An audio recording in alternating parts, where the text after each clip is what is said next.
ரப்பி ஜித்னி இல்மா என்று சொல்லு. ரசூலுல்லாஹி ஸல்லல்லாஹு அலைஹி வஸல்லம் அவர்களுக்கு வஹி இறங்கி கொண்டிருக்கிறது. அந்த நபிக்கு அல்லாஹ் தஆலா சொல்லிக் கொடுக்கிறான், வகுர் ரப்பி ஜித்னி இல்மா, நபியை நீங்கள் சொல்லுங்கள் ரப்பி ஜித்னி இல்மா, எனக்கு அறிவை அதிகப்படுத்து அப்படின்னு. மூசா அலைஹிஸ்ஸலாம் கேட்கிறார், ரப்பி ஷ்ரஹ் லி சத்ரி வ யஸ்ஸிர் லி அம்ரி வஹ்லுல் உக்தத்தம் மின் லிசானி யஃப்கஹு கௌலி. அப்ப இதெல்லாம் தெளிவுக்கும் படிப்புக்கும் அறிவுக்குமான துஆக்கள்.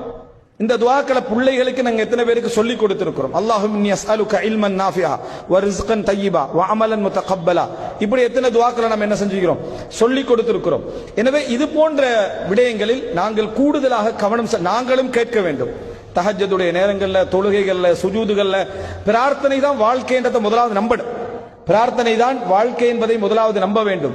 பிரார்த்தனையால் தான் அனைத்தும், முயற்சியும் பிரார்த்தனையும் அல்ல. முயற்சியில் முதலாவது பகுதி என்ன?